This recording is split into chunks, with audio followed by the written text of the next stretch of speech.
আসসালামু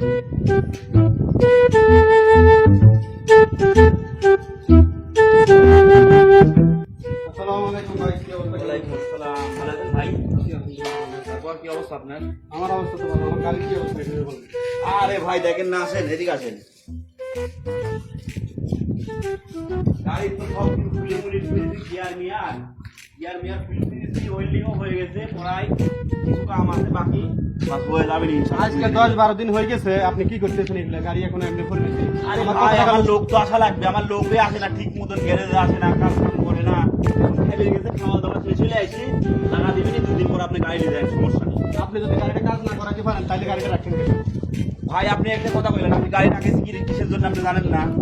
এই অর্থ এলাকার ভিতরে আমার মতন মেকানিক কেউ নেই, তার মানে আমি সাল বলতে কাম করাবো না, সাল বলতে আমার গ্যারেজে না আসে তাহলে কিভাবে কাজটা করাবো আপনার গাড়ি?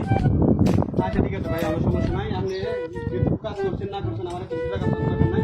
আপনি আমার 1,000 টাকা দিতে হবে, গাড়ি নিয়ে যান। কিভাবে কোন আপনি জায়গায় কাজ করছেন?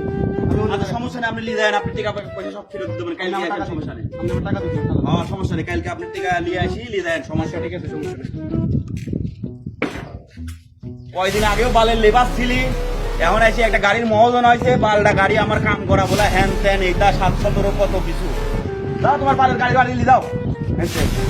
এই গাড়ি বাড়ি একা ফাল বল করে গেল রে, ফাল বল কই, এদিকে আয়, এদিকে আয়। গাড়ি বাড়ি হেন বাইক হয়েছে, আপনারাই খারাপ করেছে, বাঙালিদের স্বভাবই এরকম, একটু যদি উপরে ওঠে না মানুষের কি মনে করে আল্লাহ পাক জানে। একটা গাড়ি কিনে সারি বাপ রে বাপ, উনি হচ্ছে প্রধানমন্ত্রী হয়ে গেছে।